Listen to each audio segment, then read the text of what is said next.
A new direct China to Europe train route started its journey for the first time on Saturday from Wuhan to Dorj. The train, carrying 41 containers of sportswear, will pass through Kazakhstan, Russia, Belarus, Poland and Germany and will arrive in France 18 days later. The route reduces the transporting time by almost 20 days and also cuts back on carbon dioxide emissions. The train is expected to run once a week.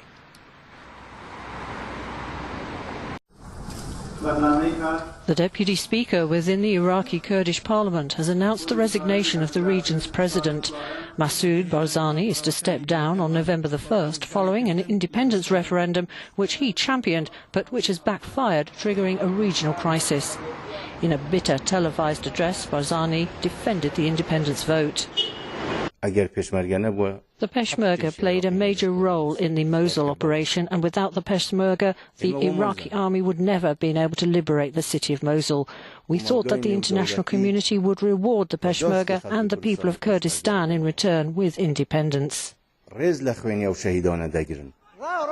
As Parliament debated Barzani's decision to stand down, some of his supporters forced their way into the building to protest against his treatment. The region has been in turmoil since the referendum a month ago prompted military and economic retaliation from Iraq's central government in Baghdad. Vice President Mike Pence toured Minot Air Force Base and spoke to the airmen responsible for keeping and maintaining a portion of the U.S. nuclear arsenal. During his speech, Pence touched on the tense situation between the U.S. and North Korea.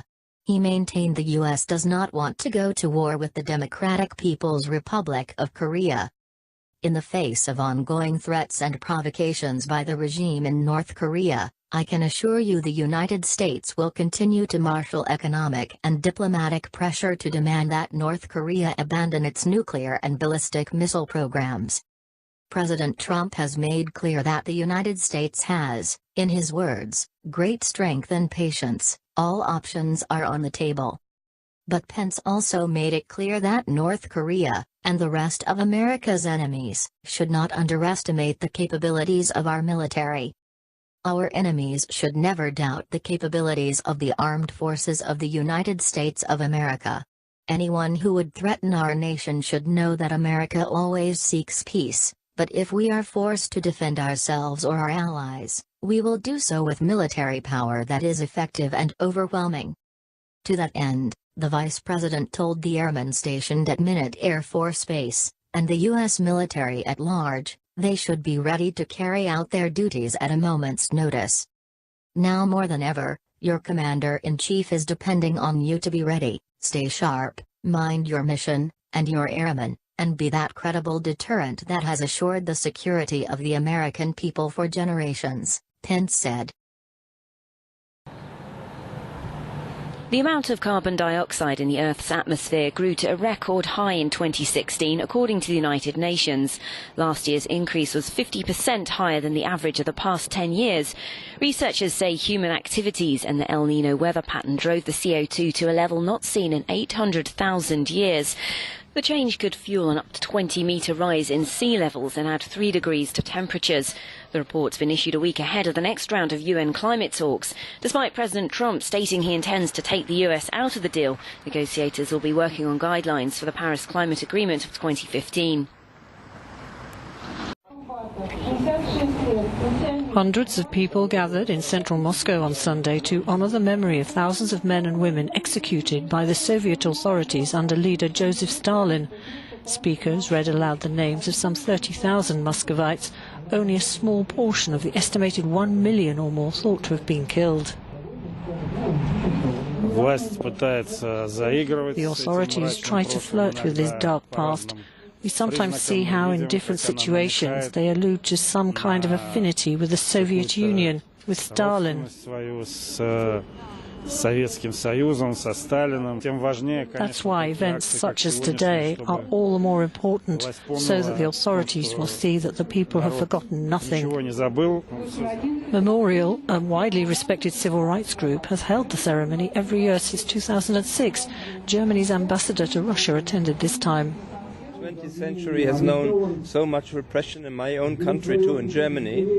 So we are commemorating all the victims because only remembrance will help us to prevent such things from happening again. Under Stalin's rule from 1924 until his death in 1953, millions of people were also deported to prison camps. Some rights groups have accused President Vladimir Putin of seeking to whitewash the Soviet dictator's crimes amid a wave of patriotic fervour.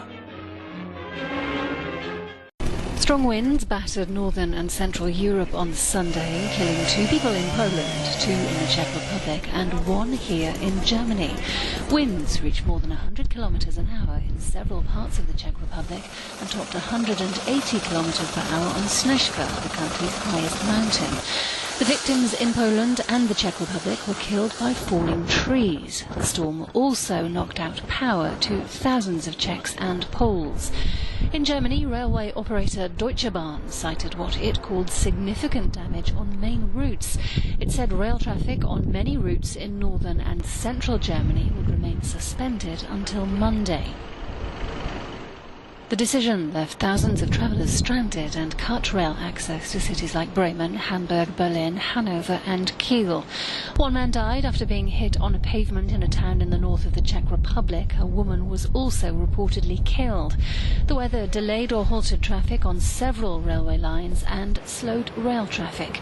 A pipeline was damaged at the liquefied gas terminal in a northern Polish port. There was a small leak.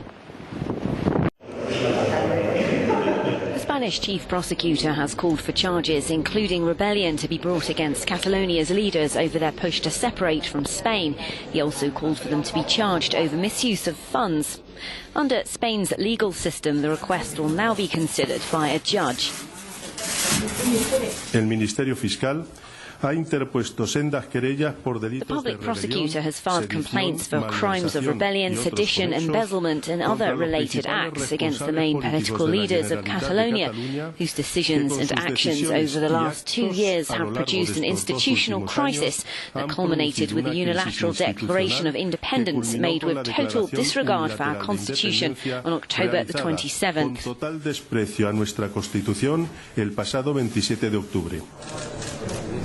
Following Friday's declaration of independence by Catalonia, Spain fired the region's government and dismissed its parliament, replacing civil servants with Spanish officials. Despite pro-independence groups calling for civil disobedience, work resumed as normal in Catalonia on Monday, a sign that direct rule by Spain was taking hold. U.S. pressure has delayed an Israeli ministerial vote on Sunday on a proposed bill that Washington fears entails annexation of Jewish settlements. The Greater Jerusalem legislation would put some settlements in the occupied West Bank, which were built on land Palestinians seek for a future state, and are viewed as illegal by most countries, under the jurisdiction of Jerusalem's municipality. Proponents of the legislation think it falls short of formal land annexation to Israel and will enable around 150,000 settlers to vote in Jerusalem city elections.